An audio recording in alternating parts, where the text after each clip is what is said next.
You're listening to DraftKings Network.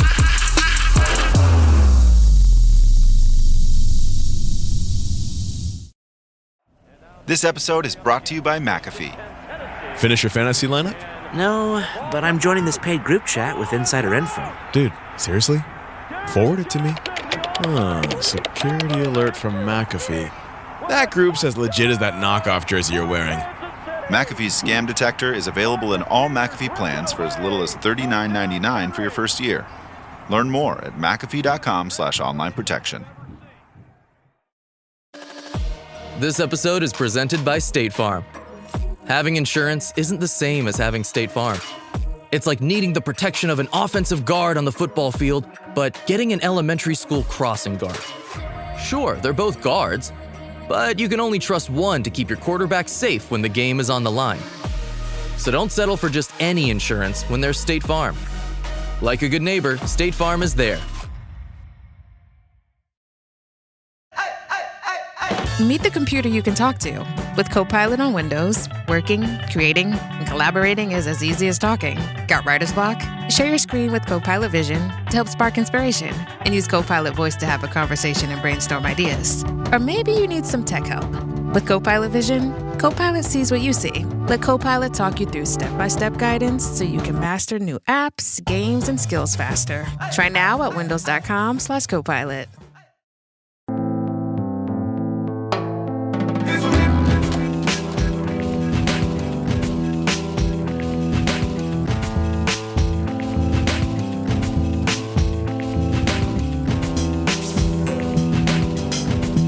Welcome to South Beach Sessions, back on the West Coast. I'm very excited about this one because Kumail Nanjiani is a man of much range. It's not just that he's an actor, he's a writer, and I think his first love is stand-up comedy. He's returning to stand-up. Night Thoughts is the special, Hulu, December 19th.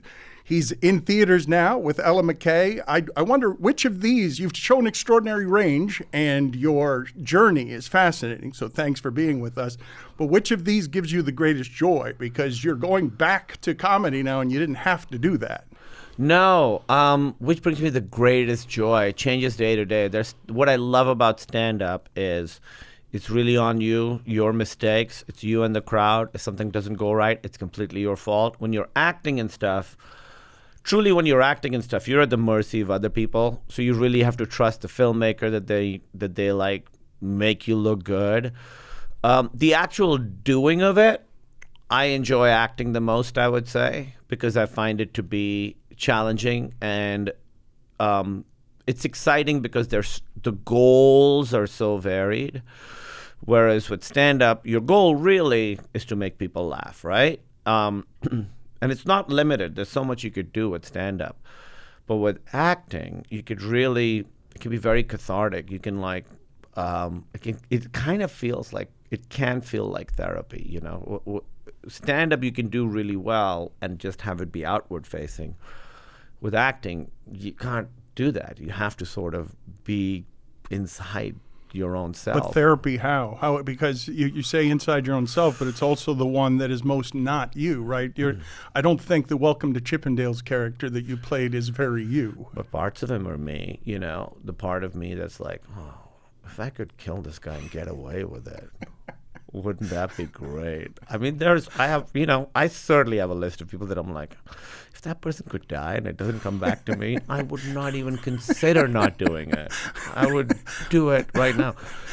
So with acting, I mean, it's all, you're playing different characters, but at least the way I do it, I wasn't trained or anything in acting. I mean, I've been taking acting classes now for about 12 years, but I didn't go to school for it. I have to use parts of myself. I have to put parts of myself into the character, and I have to take parts of the character and put them into myself. So it is very personal. No matter how different the character is on the surface, you really are using a lot of your own insights for it. Well, I want to get to a bunch of this stuff because you're very vulnerable, you're sensitive. So let's dive into the deep end. Which are you more, sensitive or anxious? Sensitive. I'm more sensitive. I think so.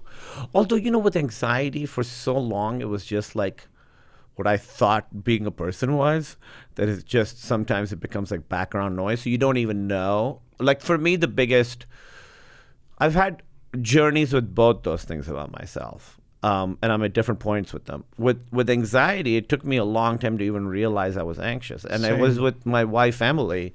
We've been together for years. And at one point I was like, I'm a very laid back person. She's like, what are you talking about? You're like the most anxious person I've ever met. And I realized like, all this thinking and overthinking and what am I going to do next? Or what did I do? Was that okay? Shouldn't have done that. The regret of doing something. Hurting myself for something I did that's already in the past. Basically not being able to live in the moment. I realized that's just how I've been my entire life. And sort of numb, right? Because I recognize this one, like numb to it, because I always argued that I'm here, and I didn't realize that I went lower than that because of whatever the suppression of feelings were, or eating my feelings, or not understanding what my feelings were, speaking them more than feeling them. 100% not. I wasn't even speaking my feelings. I was just, it would push, come out as anger. So I've had, I would say until fairly recently, since I was a kid, I've had like anger issues. Since I was a kid, I remember being 10 and being so angry that I didn't know what to do with it. The anger felt bigger than the world. And that's a thing that my parents have known about me my entire life, because everybody else outside, thought I was a very nice kid. I was very good. I got good grades. I never got in trouble. Really, I was like kind of a golden child. And I really was, kind of still am to the family. I was like the prince of the family. But what they got to see that nobody else got to see was this explosive anger that would happen every now and then. And all that came from suppressing feelings, but also in some ways not liking myself. And I didn't realize that I didn't like myself until just a few years ago. And I think when I sort of understood that, I was like, oh, a lot of these behaviors are now making sense. So that was what the anxiety and sensitivity is tied to that too.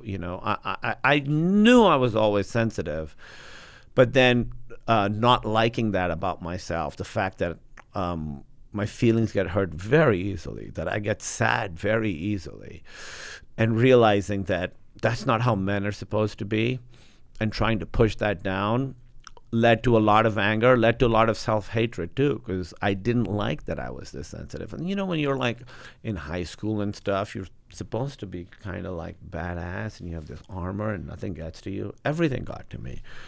And it wasn't until, I would say, till my 40s where I was like, oh, I'm really, really sensitive, and it's okay to that's just my like cross to bear. My feelings get hurt. Nothing's going to fix that. I have to accept it. Why till 40 though? Because I buried myself in my work so much that I didn't realize any of that until I got to my 40s too. Like there are a lot of parallels here for me. Well, at a certain point, it just became, part of it was the pandemic, just having to really sit with myself, just me and Emily. We took it very seriously because my wife's in a high-risk group, so for a year and a half, we did not leave the house.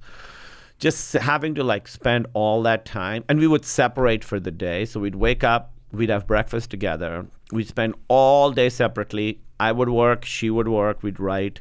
I'd work out, and we then would come together for dinner and watch a movie at night. So spending all that time with myself, I became very aware of like how things make me feel, what my reaction to things is. And I also actually do think acting did help with that, realizing like, oh, I have all this stuff I can tap into, which means that stuff is in there and I've been denying it. How did you identify though as laid back when you're angry? Like how does that self-assessment become so wrong? Are you in denial there? Because I wasn't angry all the time. I would get angry every now and then. It was 100% denial. It was certainly denial. Because on the surface, in my 20s, I was smoking a lot of pot. I was doing stand-up. I was late to my work all the time. So I was like, these are all like, to me, the signifiers of someone who's very chill and laid back. It's just someone who smokes weed. Yeah. Well, it's like that, to me, the analogy is when a fan's moving really fast, it looks like it's not moving at all. That's how I sort of felt, where on the surface, I was just like kind of chill, but inside was a tempest. And it was just all these conflicting cyclones of feelings seemingly canceling each other out, but they really weren't. They were everything was spiking all at once. And so I knew I had an anger issue, and I hated myself for that too. I hated that I had this anger thing. Like, I'd get very angry, and my pattern had become, with people I love, getting really angry and then saying the thing you can't take back, and then that would sort of break it, and then suddenly awful guilt about what I had said. What a wonderful cycle that is. It was oh my God. You finally get rid of the feeling and then just feel great remorse for having felt it, have it said it, and it just becomes a cyclone of self-punishment where you never forgive yourself. I mean, self-punishment has been a big part of just how I deal with myself forever, and it took me a long time to realize that. And I think it was just realizing, when I got to my 40s, I've been with my wife family now. We've been married for 17 years. Realizing this is the person I love most in the world. I'm making her life difficult because of this, and I owe it more to her to be better about this stuff. And we started doing this thing where we had to tell each other 3 vulnerable things every day. When we did that for months, could be big, small, whatever. And that's what made me realize, all the things that I thought I hated about myself just makes her love me more. What great wisdom to have, though, to understand that you had to be vulnerable, that you have to do that in order for the relationship to expand, for her to see you completely. Yeah, I mean, that's the goal. I realized people still talk about I don't tell my wife everything. And I'm like, I really, really do. Now, it wasn't always like this. Genuinely, the goal is 100% true and genuine, deep vulnerability. Everything. Oh, because the love gets returned as self-love, does it not? Like when you see that you give her the parts of you that you're ashamed of or that you think are ugly, and she's like, no, I accept you that way too, because it's part of who you are.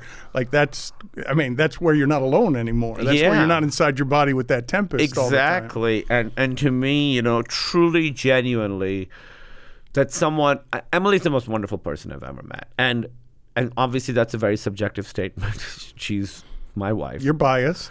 I'm biased. However, when people meet her, they do see that there's something very special and magical about her. There just is an undeniable thing about her that everybody who knows her knows. It's not just me. People say that objectively there's something about her. And I think if someone as wonderful as that loves me, there's got to be something good about me. Well, it sounds like she's cracked you open, though. It sounds like, when I'm watching your special and you're romanticizing about the fact that you're doing it not just in Chicago, but you said in the theater where you met her, correct? Or you said she was... it's the city where we met, but I have a personal connection to that theater as well, but not to do with our relationship. Okay, but you met around work, right? You were sort of obsessed with work. I was doing stand-up a lot, and we met at a show, Yeah, so going back to do that, I got very emotional immediately when I came out on stage. And I had not expected that, and it's not something that I wanted to do. It just sort of happened. And to me, it was a good sign. It meant that I was situated enough in that moment to really feel it. And then we talked a lot about whether or not to put that little moment in the special. And we tried it without it, but I was like, it sort of speaks to what the special is about anyway. And so we decided to leave it in. I want to talk about your journey. It's improbable. What do you regard as the most improbable part of it? Truly all of it. I mean, I truly cannot... it's hard to grasp. If I'd gone back to myself at any point, even in my 20s, to be like, this is what I would get to do, I would not believe it. Especially because as a kid, I was very shy. I was very, very quiet, very reserved. So it's very shocking to people that I do this. People who've known me, now my parents have accepted it. But if you ask them, they'd be like, he's the last person we knew that we would expect to be doing this. There's a lot of luck involved. Right place, right time kind of things. I've gotten a lot of people have sort of helped me and put their reputation on the line to give me chances, and I really appreciate that. I mean, none of it really makes sense. If there are parallel universes, this is the only one where I'm doing Okay, this. so let me see if you've explored this part. Is part of your need to be vulnerable in public or to be autobiographical in public, how much of it comes from growing up in a city of 27 million people and perhaps feeling not seen? I've never connected that. I'm not sure. I don't know how much of it comes from how I was raised or whatever. I just have always been a huge fan of movies and TV, big fan of pop culture. And I don't know when it happened, but my entire life, as far as I can remember, I've always valued people revealing themselves through art. It's always been something that I've really connected to. So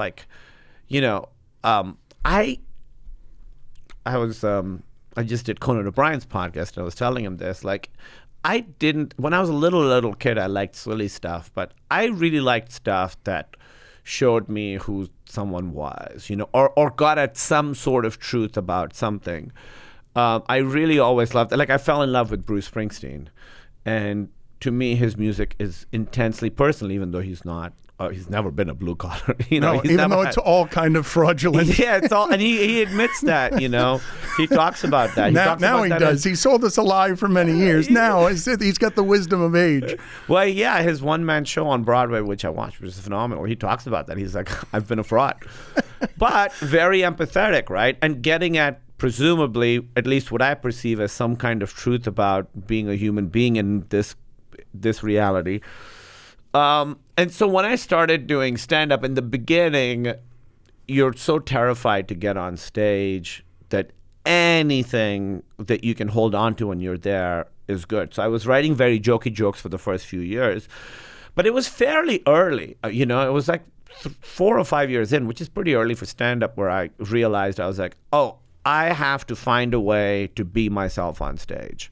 That, to me, otherwise this isn't worth it. I was sort of playing this persona of a guy who was really nervous, because I was really nervous, and it was very easy to lean into it. And it was funny, and I was good at that kind of comedy timing, like the sort of nervous comedy timing. But 4 or 5 years in is when I felt like a fraud, and I was like, this is only worth doing if I can really be myself on stage. And so then, even in my writing and acting and all that, like you talked about playing Steve in Welcome to Chippendales, even in that performance, my goal is to show parts of myself, is to reveal something of my insides on camera. And so that's always been something that I've really, really valued. Like, I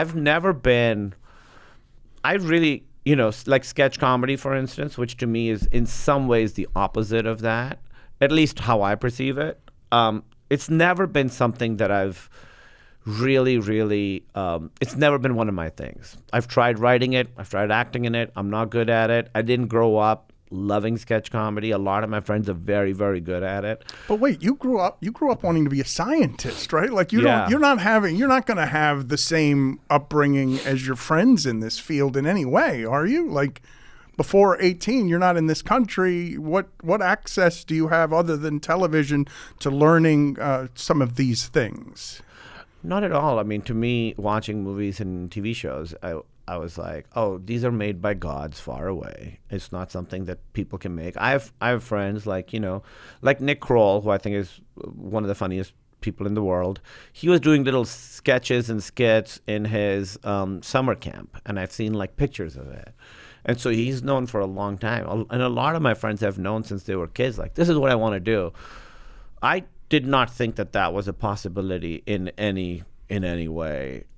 And even so now, it's sort of been like slowly I'm going to misuse this analogy, the frog boiling in water thing. There was never a moment where I was like, and now I want to go act in movies. It was all like tiny steps that just sort of led to this. So I started doing stand-up. That was the first thing that I jumped into, that I was like, I need to do this. I don't know how not to do this. I don't know how to do it, but I don't know how not to do it. And the only thing that hurt more than getting on stage was not getting on stage. And from that, it's all been like tiny little steps leading to this. I don't feel like there was ever a decision to like, there have been decisions within that, like writing The Big Sick with Emily and acting in it was like, I was like, I want to tell this story and I want to be vulnerable in that kind of way. But everything else has just sort of been like tiny little things. I've heard you express regret for that being the one step that was too personal. You thought that in The Big Sick that you went so autobiographical that you're like, some things should be just mine. I don't have to give everybody everything. Yeah, and there's some stuff in that we didn't give to people. And Emily was actually very smart about that, because I was like, put everything down. And Emily was like, no, some things are just ours. And Emily changed her family's last name in the movie. I did not, which I do regret. I think that was stupid. I do not regret doing The Big Sick. There are things within it that I would do differently, but I'm very proud of what we made with that. I do not regret it. I didn't mean to suggest that you regretted that, just that the portion that you learned there, maybe I shouldn't give everything to everyone. Right. And at least if you're giving stuff to people, that hide it, like write it into a zombie movie or something, so that there's like a little bit more distance. That felt like uniquely naked. It felt like I had no safety net with that movie. And I do like doing that, operating without a safety net. But this is like, for instance, I realized the importance of a safety net even within acting. In Chippendales, I was doing a scene that was emotionally very challenging. And so I was using a personal memory to do it. And I did it, the reality of acting is you're doing it like 30, 40 times. But halfway through, I was exhausted. And I was like, oh, I can't do this anymore. I have to figure out ways I can't like access real life stuff to get there. It works, but it takes a toll on me personally. And that's when I realized that I don't think what I do should be making my life worse. Get ready for Jake versus Joshua, Judgment Day, a colossal global showdown shaking the world of boxing. Jake El Gallo de Dorado Paul, the sport's biggest disruptor, steps into the ring against Britain's own Anthony A.J. Joshua, the two-time unified heavyweight world champion and Olympic gold medalist. This 8-round heavyweight mega fight pits Paul's swagger and superstardom against Joshua's power, precision, and legacy. It's youth versus experience, fame versus force. The biggest test of Jake Paul's career and battle that could redefine modern boxing. Watch Jake Paul versus Anthony Joshua, Friday, December 19th at 8 p.m. Eastern, 5 p.m. Pacific, live on Netflix.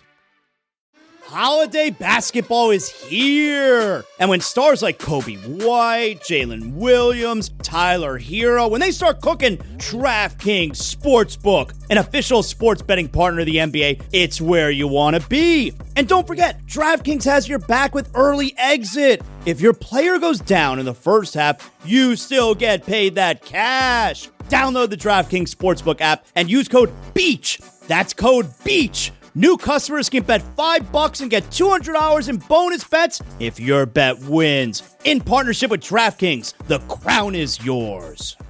Gambling problem? Call 1-800-GAMBLER. In New York, call 877-8-HOPE-NY or text HOPE-NY 467-369. In Connecticut, help is available for problem gambling. Call 888-789-7777 or visit ccpg.org. Please play responsibly. On behalf of Boot Hill Casino and Resort in Kansas, pass-through of per-wager tax may apply in Illinois. 21 and over. Age and eligibility varies by jurisdiction. Void in Ontario. Restrictions apply. Bet must win to receive bonus bets which expire in 7 days. Minimum odds required. For additional terms and responsible gaming resources, see dkng.co/audio. Limited time offer.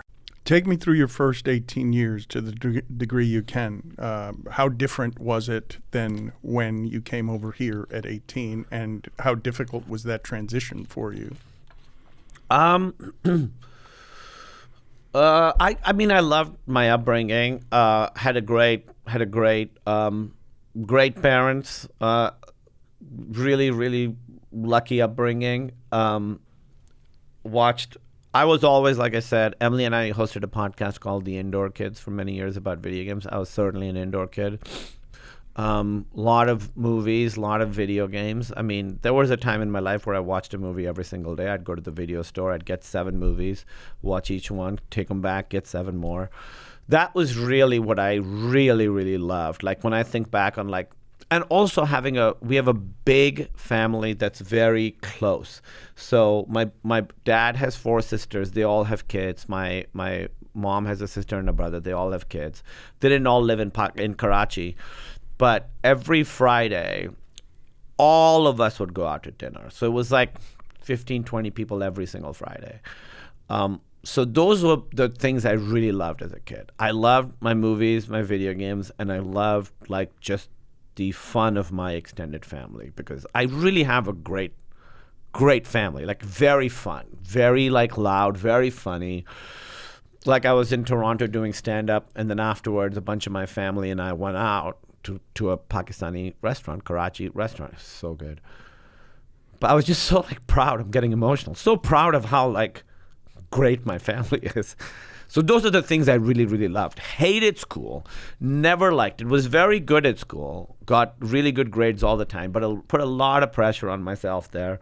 Truly derived no joy from school. There were moments where I did derive joy from learning. Like I really loved learning. Like the reason I thought I wanted to be a scientist was I remember reading biology and chemistry, and when something made sense, it was a very exciting feeling. And I was like, oh, I feel like I understood. Like I remember specifically, I don't know how old I was, but reading about the digestive system and it all making sense to me when I was like, I don't know, 12, 13. That's the other thing. Like what I was learning in college here, my first 2 years was stuff that I learned already in high school before that.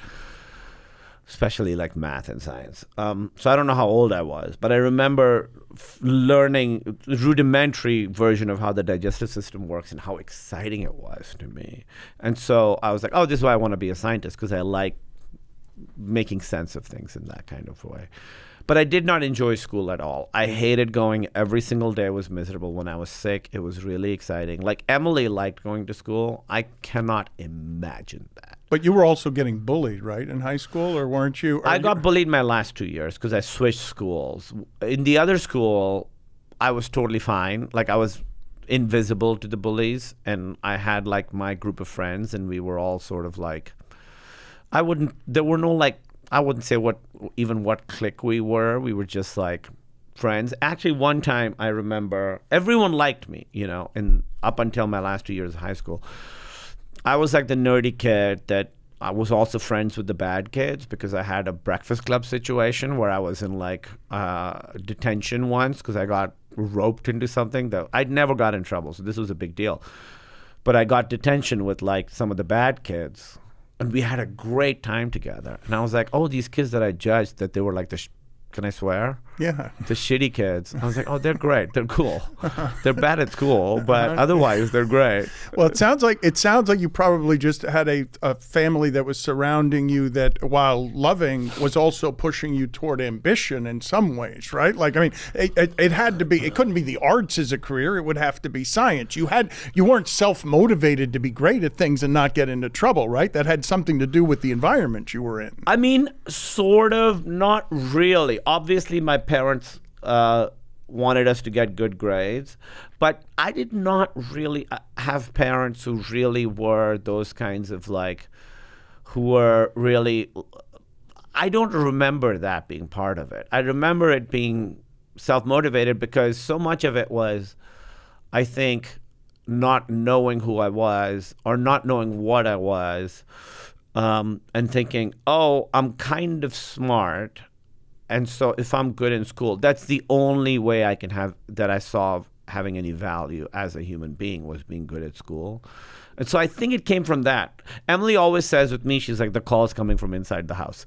And it's been true my entire life. My parents didn't really push me super hard in that kind of way. They were very, like my younger brother, I think he's okay saying this, he did not get good grades. And they, obviously, he would get in trouble, but I wasn't like, oh, I can't be like my brother because my parents will do this to me. They treated us pretty much the same. We weren't like horribly punished kids or anything at all. So it was always pretty self-generated. Like the need to study all the time. Like sometimes my mom would be like, what are you doing? You don't need to study all the time. Like I remember I would have a movie on and I'd just be studying. Especially like our system was very based on like exams, like you'd have testing at the end. And during those 2 weeks, I literally studied morning to night, all day, every day, more than anybody else I'd ever met. Like, none of my friends were doing it. My family wasn't doing it.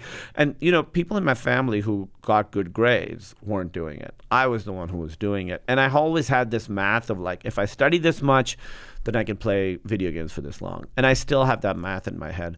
And so... So you're doing the Marvel movie over here, and I can still do video games over here? Well, now you're voicing video games as well, but like... Yeah, if I've earned it, then I can do it. And that's what, these are all patterns that have been with me since I was a kid. And they help me, obviously. I was going to say, your way of being, while it may have been anxious and may have been tormented, you probably also assigned it as the fuel for your success, I would imagine, right? Oh, yeah. I mean, yeah, certainly. But the balance has been, how do you have that be the fuel to my success while not being too hard on myself, But, like, for instance, today, I didn't realize I had this, but it was a mess up on my end. I woke up this morning and I had my morning. I had up until 11:30. My first thing was 11:30. And I was like, I'm going to watch cricket this morning. And that's all I'll do. And even giving myself permission to do that is so much progress. Just to spend like 3 hours this morning watching something. And I've been like really doing stuff. I've been like very busy these days, And even that, giving myself permission to do that was like it was like an internal conversation. So you're just giving yourself little rewards for working hard. Yeah, but even that's hard. It's hard to give myself those rewards because it feels like I should be doing something. It's really a problem. Do you have that?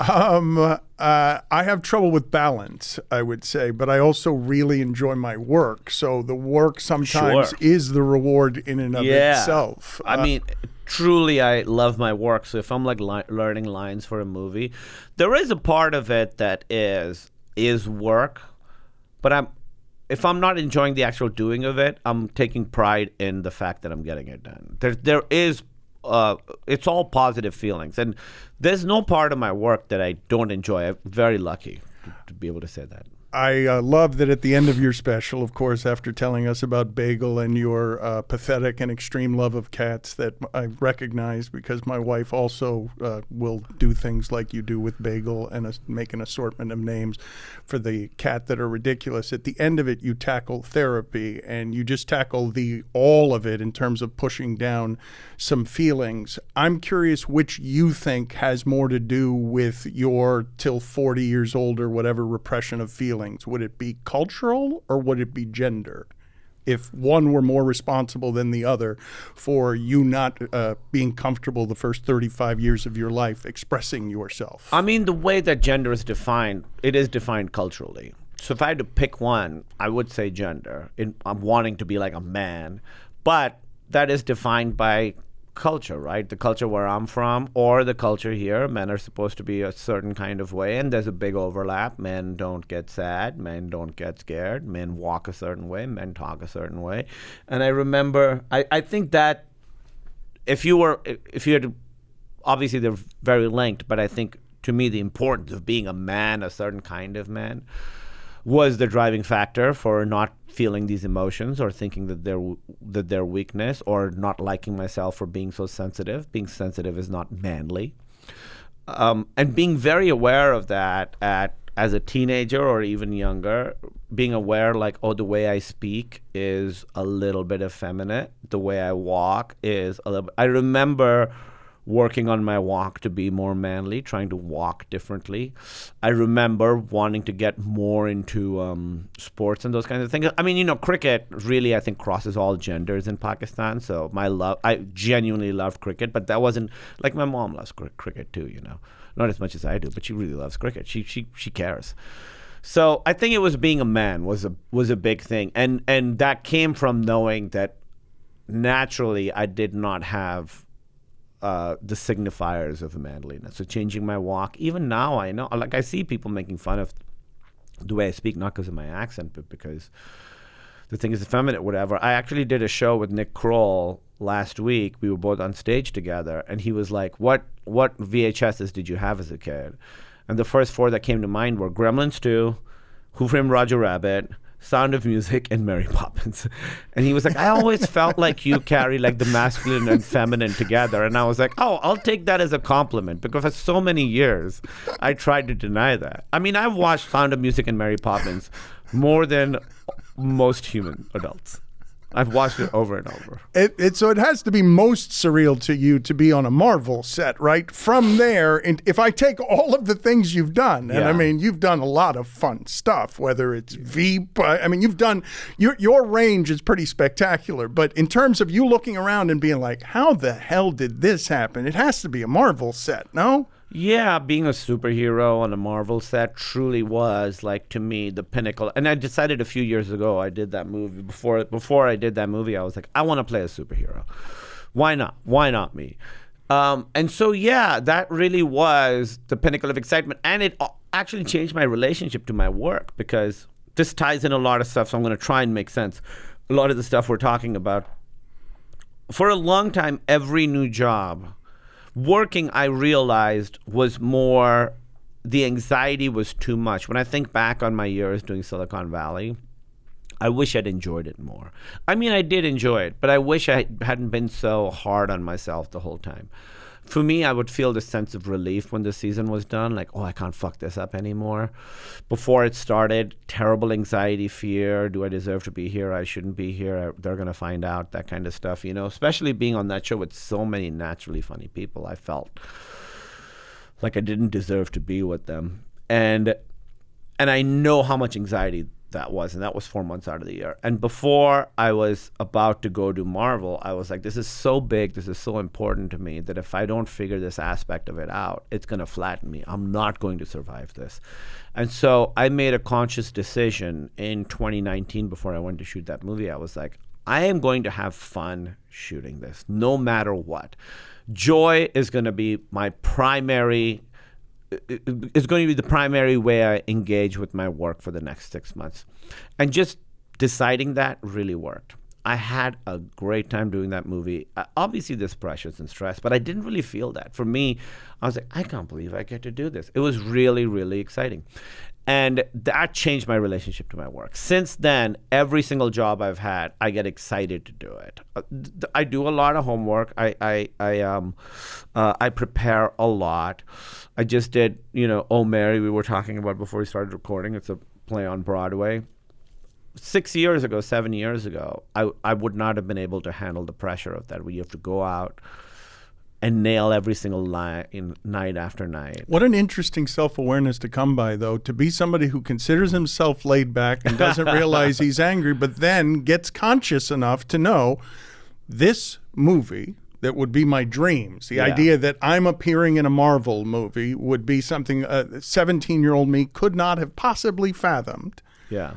To know yourself well enough, if I do not change my relationship with my work, this will crush me. Yeah. And so you made the choice of joy, which shows a spectacular self-awareness and then changes your entire relationship with work, which to me is crazy, to just be able to choose it, to trust the preparation and that you're good enough, that you're not a fraud, that you're not fooling everybody, and then to just do it like that. That has to be a product of your relationship, midlife, and a lifetime of learning. Yeah, but it really was. I mean, thank you for putting it that way. It was self-defense. It really was a survival thing. I was like, I'm not going to come out of this grinder alive if I don't change how I approach it. And I had little previews of what that life could be like, even though I hadn't really lived it. Sometimes when I was doing stand-up on stage, when I was really loose, I could feel like I could riff and come up with stuff I could not come up with if I sat down and wrote. So I understood that having no pressure, being completely in the moment, being completely loose and having fun was creatively good for me. So I understood that that's the mind space I want to be in, is letting that go, turning certain parts of my brain off is when I'm best. On the set of Silicon Valley, I'd plan stuff and whatever, but the stuff that happened just in the moment was the stuff I was like, that felt so much more alive than anything else. So it was self-preservation, but also knowing that I'm at my best when I'm loose and enjoying myself. Even doing something like Welcome to Chippendales, which is a very dark character, there was joy in doing that for me. But how much work are you doing before you come to this realization? 3/4 of your body of work? Yeah, a lot of work. I mean, when I shot The Big Sick, that was a very stressful experience. I remember we were shooting the last scene of the movie, and it was towards the end of the shoot. And I mean, Emily and I talk about how we need another word for blessed that isn't like religiously loaded. We need like a non-denominational blessed. Because I say blessed, then suddenly, it conjures images of religion. That was such a blessed, non-denominationally blessed experience. Like getting to work with those people, Zoe, Holly, Ray, Michael, Judd, Barry. I mean, all these amazing people. When I look back on it, the entire time I was just thinking, don't fuck this up, don't fuck this up, don't fuck this up. And this is true of Portlandia, of Veep, of Franklin and Bash, of Only Murders in the Building, or Only Murders in the Building is later and you've got a Only different Murders is relationship. later. It's certainly true for Franklin and Bash. With Portlandia, it isn't really because there's no script and it's all improv. So there is truly no way to be like, oh, I got to nail this line. You just really have to show up, talk to Fred and Carrie and go. Now, I would do a lot of research for that. My first thing I did on that was I was doing a cell phone salesman. So a lot of homework. I looked up the scripts that because you've called back in the day when you're calling to change your plan and you're like, I just want to talk to a person. I know you're a person at some point, but you're not a person right now. You're like reading like dialogue trees. So I looked up those dialogue trees and I learned them. I memorized them. I looked up a lot of cell phone models. I thought they were as ridiculous as car models, So I sort of was like, okay, so this is the area. So I went in with a lot of information there. And I was nervous to start, but as soon as I started, you have to be so present that it takes away. And that's also what I love about acting is that you're so present when the cameras are rolling. I'm not thinking about what I just did or what I'm going to do. I'm just listening to you, watching you, and reacting to you. That's really You've exciting. realized your mind is a poison, right? I don't know when it is. Yes. I always trusted my mind, thinking it's the reason that I get places, and then I realized, well, it's also the thing that defeats me. Oh my God, every Emily time. always says your brain doesn't know anything. Your brain is stupid. And I think with acting, with all my work, writing, obviously, there is an intellectual aspect to it, but really it's whatever is happening, whatever's reacting, is when I'm at my best. So Franklin and Bash, full of fear the whole time. Silicon Valley, full of fear almost the whole time. Veep. Full of fear. Again, all the people around me were so good. Right. Everyone's talented. All the people you're working with are super talented, and you know it. And doing Veep was, I auditioned with Julia Louis-Dreyfus and we improvised and I got that part. And then we did like a bunch of rehearsals. So I went in, but full of fear, full of terror. So that was, and then now when I start a new job, there's always nerves, right? And the other thing is when I was going to these jobs full of fear, nobody knew but me. I wasn't telling Emily like, hey, I'm really nervous for this. I just didn't think that was a possibility. I thought saying it out loud would make it more real, but saying it out loud takes its power away, is what I've learned. So now I'm starting a new job and I'm nervous. I will tell Emily like, hey, I'm actually kind of nervous about this one. I'm a little scared. And that's been so helpful. Doing Oh Mary, I was really, really open about how scared I was. That's the Broadway play. I'd never done a play in my life. I was very, very open and communicative about how scared I was going into that. With Emily and with the other people, like with the director, with the other actors, I was wow. I'm But so terrified you to do seeing this. the achievement and just speaking it out loud to your wife suggests that you were super repressed before that. I was just alone with all of it, stoic, no one would have any idea, right? Except when the anger makes an appearance, and then it's just confusing to people. Yeah, I remember I did a live show years ago, and someone asked me, she's like, how are you so confident? And I was like, what? That is crazy that someone would think that about me. I feel more confident now than I ever have in my life, just because... Emily would often be like, and this is a very nice thing to say, it sounds like I'm maybe talking myself up. She'd be like, I wish you could see yourself the way other people see you. Or the way she sees you. Or the way she sees me. Yeah. I mean, the way she sees me, she's so wrong. But yeah, it was really, really, I would not say any of those experiences were joyful, and it was all completely my fault. As Emily says, the call's coming from inside the house. But Eternals changed my relationship to my work in that way. So I just found out I'm going to be acting in something in a couple months early next year, and I cannot wait to get started. Now, in other situations, I would have been like, I know I have a lot of work to do, I have a lot of prep to do. Between now and then, the other time it would be like, oh my God, I can't wait for this to be over. And now I can't wait for it to start. I'm so excited to do it. It's really, and it really does come from the looseness of stand-up. I always felt like when you're on stage, I know there's like a neurological thing that happens. It's called a flow state. It's like a real thing. It's the zone in sports. It's the zone, right? When someone... I recognized it in your special. I didn't think that the stuff you were doing with the crowd was rehearsed. No. I thought that was all you off the top of your head. Yeah. Quick. Yeah. And I feel really lucky in that when I recorded that special, I recorded it at the exact right moment where I felt very confident in every single part of it, but I wasn't sick of it yet. I hadn't gone into the rote, because that happens with stand-up. You do it a lot, and then suddenly you're like... Before I was like recording specials when I was just doing stand-up to like crowds and it was disappearing. That was my gauge for a bit is done, was when like, they're not laughing anymore because it's rote.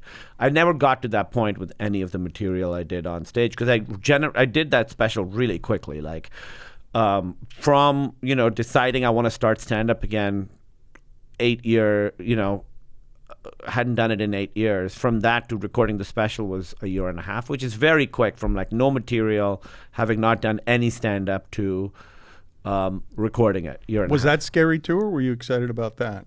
About stand-up? Was it scary? You go 8 years without doing it. It was very scary. You've got this new relationship with who you are. You're more confident than you've been. I would have assumed it was the muscles. You're giving it all these other attributes. I would have assumed that you just became No, but we marvel. could talk about that. That's interesting. You're not tired of talking about your body at this No, but I point? could talk about it, how it related to my stand-up specifically.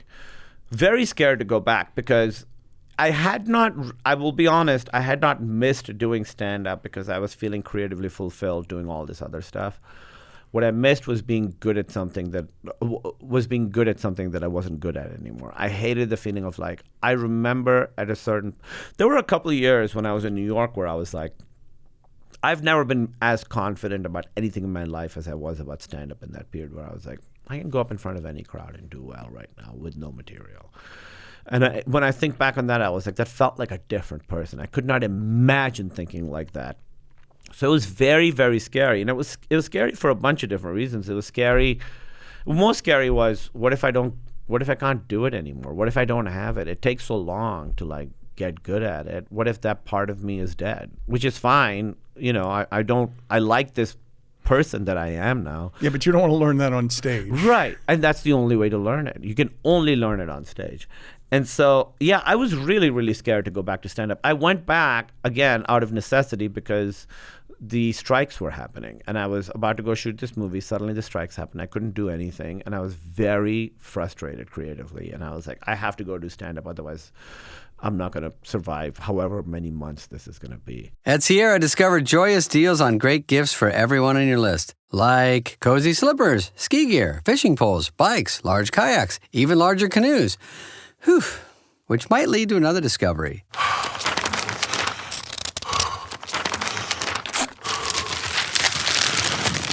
Wrapping gifts is the only sport you need to stay fit this season. 'Tis the season to discover great gifts at unexpectedly low prices. Sierra, let's get moving. Close your eyes, exhale, feel your body relax, and let go of whatever you're carrying today. Well, I'm letting go of the worry that I wouldn't get my new contacts in time for this class. I got them delivered free from 1-800-CONTACTS. Oh my gosh, they're so fast. And breathe. Oh, sorry. I almost couldn't breathe when I saw the discount they gave me on my first order. Oh, sorry. Namaste. Visit 1-800-CONTACTS.com today to save on your first order. 1-800-CONTACTS. What represents the greatest fear in all of this stuff that we're talking about? What you regard as the most afraid you've been? They're not all the same, right? They're different every time. Is it Silicon Valley? You said that had a great deal of fear, but I don't know what would classify for you as the most terrified you were. Out of all the jobs I've done? Just everything beforehand. Yeah, Silicon Valley, I would say, because I was doing a show with people, who I looked up to, people I was friends with, but also like Mike Judge. I mean, Beavis and Butthead was one of my favorite things, so you're heroes too. You're so I'm working with people. I'm like, I know this is the big boy pool. I know this is like Adult Swim. This is the real deal. I'm working with like legit people. It's not the time to like practice and train is done. This is payoff time. And you don't feel like you belong, right? And I don't feel like I belong. I don't feel like I deserve to be here with these people. They're so talented and funny. When I say that to them, I was like, they're like, what are you talking about? Like, nobody else saw that. I'm the only one who saw it. But none of them are feeling it either. This is unique to you. Once you start expressing it to others, they're not all telling you, yeah, I have imposter syndrome too. No, they're not. They're confident in a way you don't understand. I think that crew felt pretty confident about the place they were in at the time. Like someone like Martin, who I'm still really good friends with, knows he's a very good actor. He knows that he could do a lot of things. He has a lot of confidence in that, and rightfully so. He's phenomenal. I've told him since then, I was like, I wish I was present enough to learn from you for those 6 years, because that's the thing I value most now. You can't control, if I'm acting in something, I can't control how it's going to turn out. I can control my experience of it, and I can control what I learn. And I really, really genuinely, I know it sounds cliche, every job is worth it to me because I always learn something about myself, or I pick up tricks from other people, all that kind of stuff. Age is so helpful here, though, right? It's not just that youth is wasted on the young. When I talk to athletes, because their careers so often end at about late 30s or whatever, they're like, I wish I'd enjoyed it more. But you feel like you're being chased all the time. You feel like part of what makes you good is that you always feel like you're being chased. So you stay hungry, and it becomes a cycle of you don't enjoy much of what you're doing. Right. This is the sweet spot for you, to be confident and just take stuff that you can enjoy. And feeling like I still have a lot to learn, and I cannot wait to get at it. I truly like, Silicon, we were talking about Silicon Valley. Like I said, I wasn't present enough to learn. I wish I had been. I feel like I personally, I learned a lot. I truly did learn a lot, but I learned a lot later looking back. I felt like I internalized some of that stuff when I was already done with it. But doing Chippendales with people like Anna Lee Ashford and Marie Bartlett or Robin, all these amazing actors, I learned so much. That was like I was in like film school. I was in acting school for 4 months with the best actors in the universe, and actively being aware of how much I was learning from them. So I am in the sweet spot because I do feel confident, but I still feel like I have like oceans to learn in this regard. Well, this is wonderful because now the science book nerd in you who loved studying 12 hours a day, now the preparation, if you're ambitious and eager about learning, right? Then all of a sudden just all of Hollywood opens up to you. All of creativity opens up to you. Yeah, and I really, really am. I value it genuinely very much, and I love it very much. To me, whenever people ask me how I choose acting roles, I want it to be like 10 to 20% outside of what I know. So I remember reading all the scripts for Chippendales and being like, I don't know how to do this scene right now. I admired the choice that you made there. Like when I saw you in that, I'm like, whoa. It's a big swing. Oh, it's just so different. It's so different. And I love doing that. I did a part in Poker Face last year that was also like I played like a Florida panhandle cop. So different from me, but I learned the accent and I did it all. And that was really, really thrilling to do, With acting for me, it's like how many things can I find that I can hold on to as the character that helped me? And with Steve and Chippendales, and there's always an image that helps me. And it takes months to get to the point. Like with Chippendales, I knew I had 4 months to prepare. And it's a little scary because the first couple of months, you're like, what if I don't figure out what he is? And then for me, there's always an image or something that suddenly I'm like, okay, I understand what this is now. But getting to that image takes a while for me. But I think it's also trusting myself to be able to do a performance like that because he's so different from me. He walks so differently. He talks so differently. That's the other thing is realizing like, in certain ways, it's even hard to say, I do know what I'm talking about. I feel confident enough to be like, hey, this thing, I think it should be like this. So just like yesterday, I had a conversation with the director for a movie I want to do. And I was like, I love this script. Here's some things about this specific character that I think I would like to do. And just being able to like have that confidence to be like, this is a great script, the writer's phenomenal. You're saying as you speak it out loud now that it's hard for you to say that I know what I'm doing here. Like it's even hard for I know me to what say I now. want. Yeah. I know what I want is something that's hard for you to say. I know what I want is hard for me to say, and also that I know what I want is going to make the movie better. Mm-hmm. I know that if you listen to this, you don't have to listen to all of it, but if we can find a way to make this work, I think the movie's going to be better. But it's hard for you to say that I have the confidence in my expertise and my talent and my discernment that what I think here is going to make this better. It's hard for you to say. It is. It sounds arrogant. It sounds like who am I to say? These people obviously know what they're doing. Well, you've done some learning over the last 20 years. Yeah, I really have. And I have learned. Like, there's a movie I want to direct now. I've never directed before. And I'm really having the strong feeling where I'm like, this movie, I know this movie.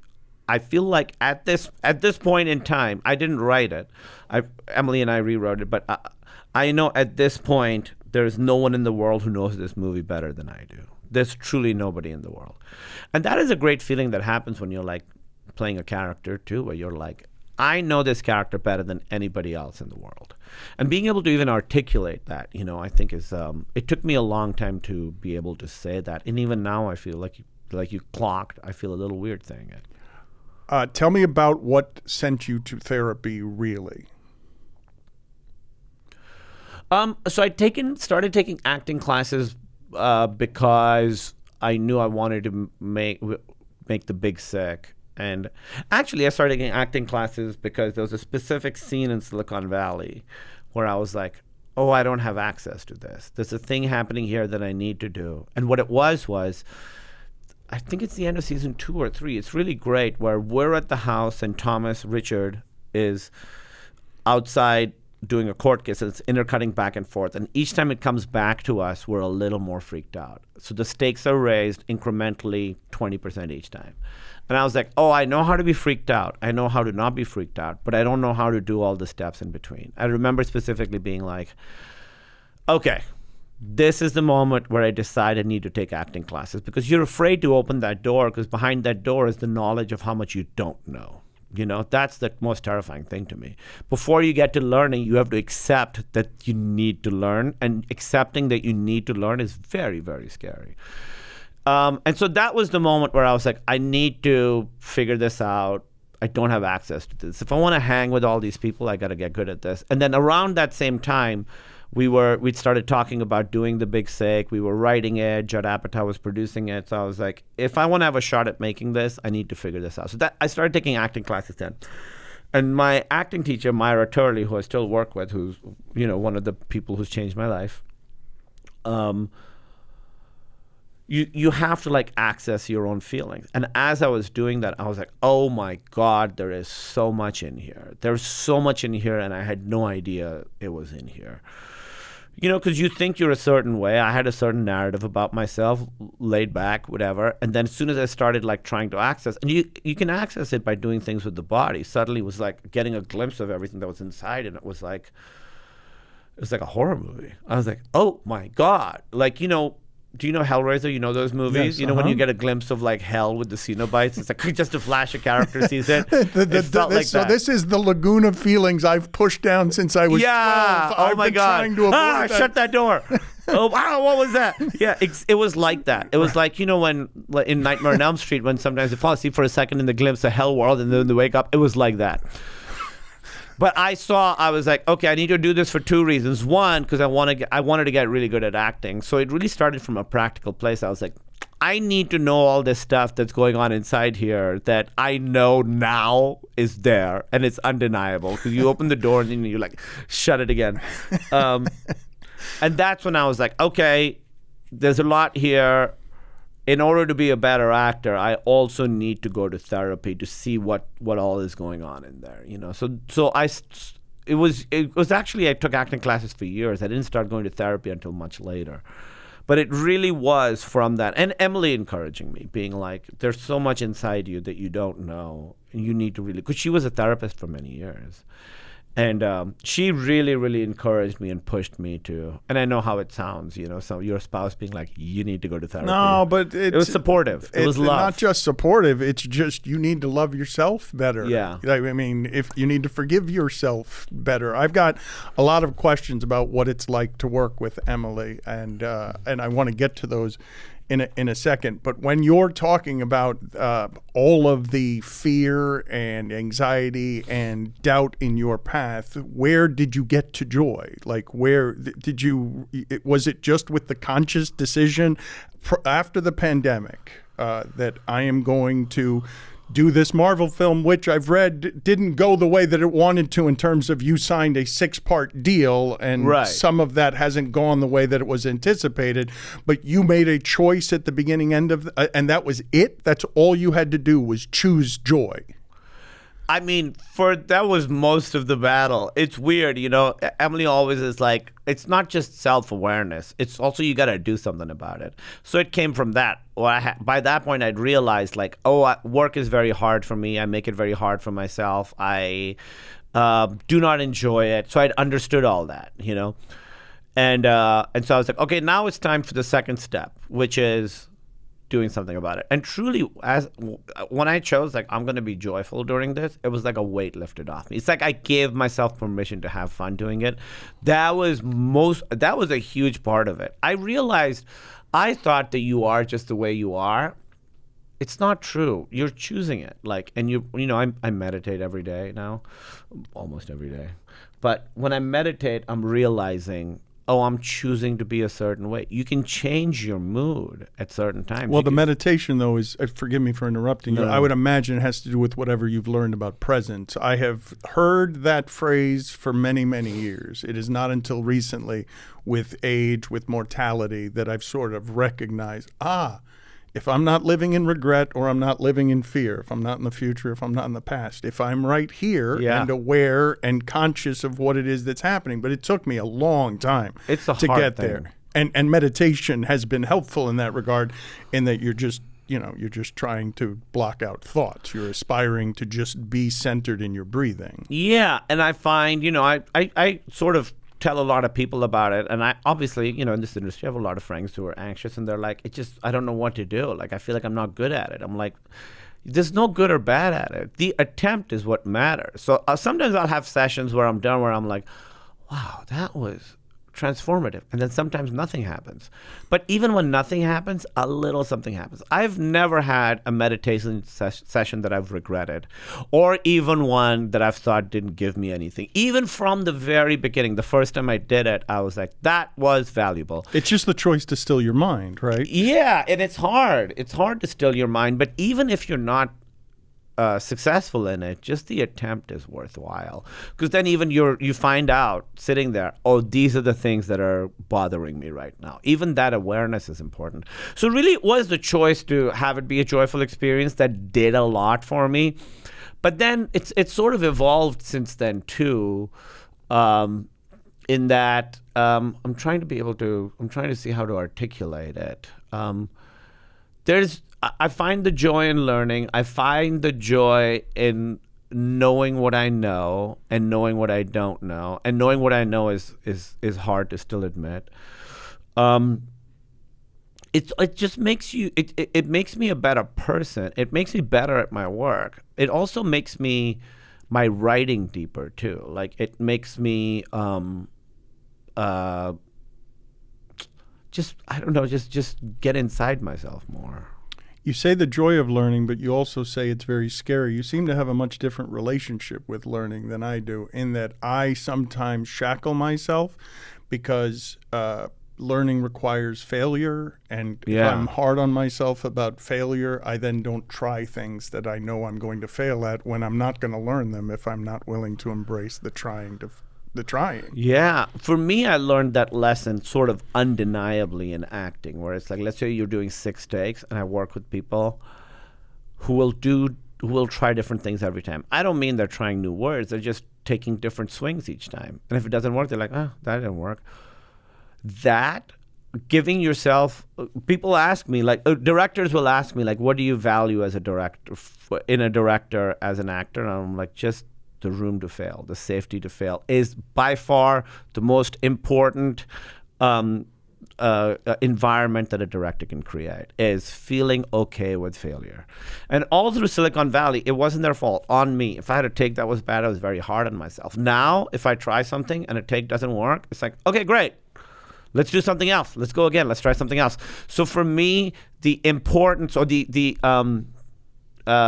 failure is necessary. And I realize that in acting. When I'm at my best, I'm failing more often than I'm not on set. Like I'll do a take. You know, it takes you like 2 or 3 takes to like get one where you're like, all right, now I understand this scene. Now let's try different things. When you're trying different things, more often than not, they don't work. But when they do work, it can be really magical. Tell me about working with Emily. What are the challenges that people might not see? There are a great many dangers in working together. The foundation of your relationship, I would imagine, started with the work. Well, we were together for a few years before we started working together, and we did go quite slowly in that, you know, I was hosting something and she was producing it. So it wasn't, we were working together, but it wasn't creative work together, which to me is the most challenging. And then we were hosting a podcast together. And that's creative work, but not really. You're not sitting down to be like, okay, let's like figure this out. It's sort of very in the moment. So when we first wrote The Big Sick together, that was the first time we had creatively engaged. And there is danger in working with a spouse because the fight can go all the way down. You know, if you're working with a coworker, you can get into it, but there's like a floor as to how deep the battle can go. With this, it can get personal and suddenly you're in. So again, it's been a lot of conversation. I feel like we've gotten very good at it now. There's still, you know, disagreements and challenges and all that. But you really have to go, okay, now we're in work mode. And again, just saying that does make a difference. So like me saying, I'm going to be joyful. It does make a difference. We're in work mode. It does make a difference. And when you live with someone who's a coworker, you could really be at work the whole time. That's a danger. So we have rules. We like, if it's a weekend, she has an idea. She has to ask permission. She's like, hey, can we talk about work for a second? We stick to that. We've had that rule forever. We don't talk about work in bed at all. That kind of stuff is very important. It's also, you know, I mean, for me, the excitement of it is, I think she's a phenomenal writer, and I'm the first person in the world that like gets to look inside her brain. Like I'll read pages and I'm like, you just sat there and you wrote this? This came out of you just like when you were like there when I saw you? This is what you were working on? It's such a privilege. But it's still challenging because writing is such a personal thing, and it can be, if she's like, hey, I don't like vulnerable, this. Intimate, super intimate. Feelings get hurt. And again, for me, I have to say, like, my feelings are hurt about this. Well, your feelings being hurt, like I can't imagine what happened to you post 9/11 where you're doing stand-up and you're getting heckled. And it what a segue, by the way. Well, I can't imagine, because you're sensitive, that seems like a terrible position to be in, choosing to be on stage doing comedy, and now the heckler's in your feelings. A lot of things happen at the same time when someone heckles you for that. One, there is at its core a safety net where you understand it's not about me, it's about them. It's their fault. They're not really, if someone's really like heckling me in a personal way, or they see inside my soul and they're heckling me, that's genuinely hurtful. This, I understand, it's what I represent to them in this moment. I know the fault is theirs. However, you feel very reduced. You feel very flattened to like one aspect of you, you know, which is the fact that I'm brown. And even though you understand it's their fault, it does make you feel smaller.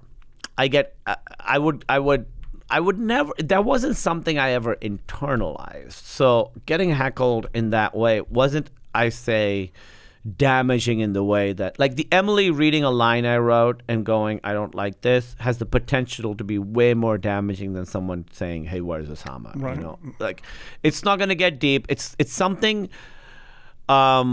that I am in like mortal danger, so that's something, but it's not something I'm going to carry with me all week. You know, it's just something for me. The heckling thing was, oh, I need to figure out how to deal with it. That's actually when I started learning to be more present on stage, and having to riff was from that stuff, was from getting heckled and being like, if I want to do this, I have to figure out how to react to something that's just happened in the room. Not just heckling, other stuff too, other kinds of heckles, not just racist heckles. And that led to me realizing, all the stuff we're talking about. So it does come, in a way, grateful for post 9/11 on stage racist heckling, because it led me to where I am now, which is the value of understanding of being in the present. A non-denominational blessing of sorts. Yes. Thank you for being so gentle about that segue straight from your wife. And no. Please don't be racist heckling. Are you being hard on yourself for it? I'm being sensitive more than hard on myself. Okay, don't be sensitive. I truly. That was a terrible segue. No, do not. See, let me take this from you. This is mine. This is not on you. You're going to take it back? I'm sorry I said that. I did not mean it. But it was accurate. It was totally accurate. Yeah, it was. But you shouldn't take it back. But it was truth. It was a hard truth I had to see. It made the podcast better. It made it more interesting. It really did. So that, you brought up something that was interesting to you that you wanted to talk about. And I think it just made it an interesting moment. So be thankful to yourself for it. We didn't get to the muscles. We're out of time. Oh, we are. We're out of time. I'll tell you really quickly how muscles changed. When I started doing stand-up again, you don't have to rush. I was defaulting to how I used to be on stage 10 years ago. That was my muscle memory. Pardon the pun. Emily said the way people perceive you is very different from how you perceive yourself and how people used to perceive you. So she's like, your delivery is going to have to change. Who you are on stage is going to have to change because people's experience of you is very, very different. And then she's the one who also said, all this stuff you talk about, masculinity and vulnerability and the importance of it, she's like, coming from someone who looks like you now, who sort of in some ways represents physically a type of man that, again, hard for me to say, people do aspire to in terms of physical form. Like, I understand now that people look at me and some men are like, I would like to look like that, only because they say it to me all the goddamn time.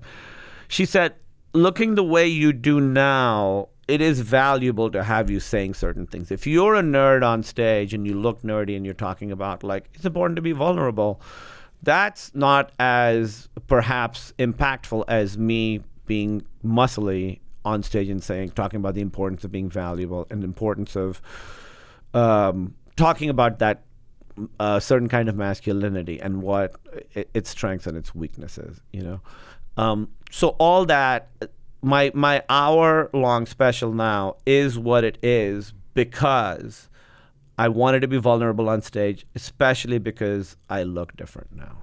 Night Thoughts is the name of the special. It's Hulu. It debuts tomorrow, December 19th, if indeed you're watching this, December 18th. Thank you so much. Also, Ella McKay is in theaters now. Yeah, and I'm in the next season of Fallout. So Fallout Season 2, which is out right now or coming out soon. I'm in a couple episodes. I love that show. Really appreciate it. I hope I get to do this with you again. There's a whole lot of ground that I did not cover. Let's do it. I very, very much enjoyed this conversation. Thank you. Thank you, sir.